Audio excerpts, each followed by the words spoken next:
Before we start the video, make sure to check out the 19 minutes premium video linked on my channel for the ultimate psychology expert tips. Number 1.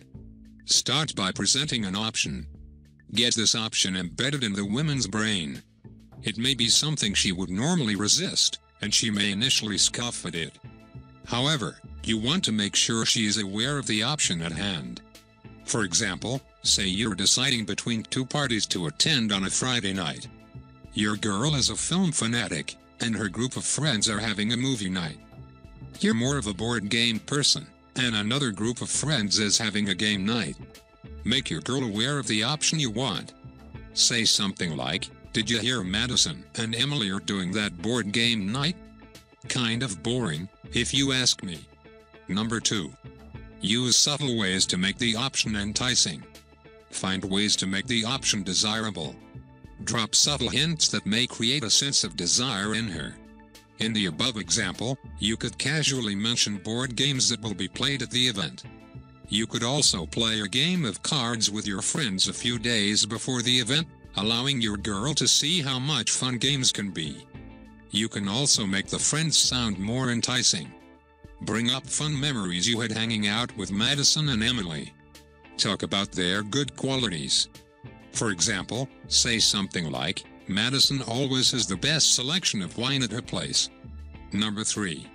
Use nonverbal cues as well. For example, you could play a version of a board game on your phone in front of her. You could invite Madison and Emily out to coffee with her before the party, reminding her of how much fun they are. Number 4. Discourage or argue against the option you want. Once she is hooked, you want to be slightly argumentative. This will add the extra push you need to get her to do what you want. She is already somewhat enticed by the option. If you push back on that option at this point, a naturally resistant person is likely to push for it more. Going back to the above example, wait until Friday night comes around. Say something like, "Well, we can go to Madison and Emily's, or that movie night. What do you think? I think Madison and Emily's thing may be a tad boring." At this point, she may push to go to Madison and Emily's. However, if she is still ambivalent, try to be more overt. Say something like, "We can always go to Madison and Emily's another time." Number 5. Push her to make a decision. To close the negotiating process, you can now push her to make a decision. The idea here is to make the person think they're making their own decision. Ask them politely what they want to do, and wait for a response. Hopefully, she will go for the option you were vying for. In the above example, say something like, "So, we can go to Madison and Emily's, or the movie night. What do you think? It's your decision." By making your girl think it's her decision, she'll think she's asserting his autonomy. You've already made Madison and Emily's party sound enticing. You've also expressed some resistance to it, which a naturally contrary person may push back against. With luck, your girl will opt for Madison and Emily's event. Find the right situation. Figure out the personality types that best respond to reverse psychology. Not everyone responds well to reverse psychology. People who tend to be more compliant may respond better to direct requests. If you know someone who is resistant by nature, reverse psychology may work well on this woman. Think about the interactions you've had with her in question. Do they tend to go along with the flow of things, or do they tend to resist? If you know someone who is a more independent thinker, and likes to resist the status quo, this woman may be more susceptible to reverse psychology than a female who's generally agreeable. Or this one. Consider what the woman wants. Before using reverse psychology, think about what she is likely to want in a situation. A more complicated version of reverse psychology may be needed in some cases. If someone's want to do something outweighs their need to resist, classic reverse psychology may backfire. For example, your girl wants to attend a concert in a bad part of town alone. You may think this is a bad idea, but using simple reverse psychology could be ineffective. If you say to her, "You're right. You should go.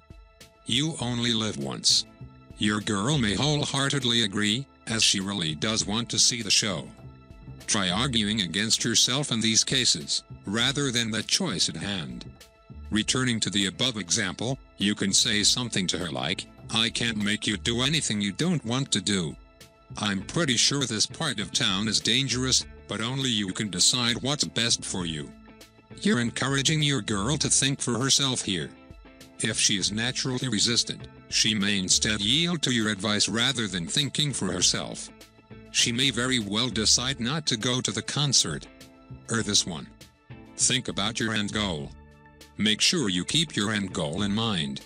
Remind yourself periodically what you want her to do. Occasionally, things can get argumentative when you use reverse psychology. It's easy to lose track of your own wants during the duration of an argument. Try to stay on track, and remember your desired outcome. But don't use these tricks for bad stuff. Do not overuse reverse psychology. Reverse psychology can work great in certain situations. However, keep in mind it is a subtle form of manipulation.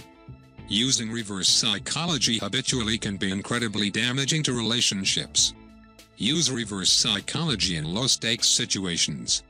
For example, you can use this tactic when you and your spouse are deciding which movie to see. Do not use it every time you see a movie, however, as you should let your partner occasionally pick your recreational activities. These kind of small situations can build up over time, leading to resentment in a relationship. Your partner, for example, may get tired of not getting his or her way and begin to get mad at you.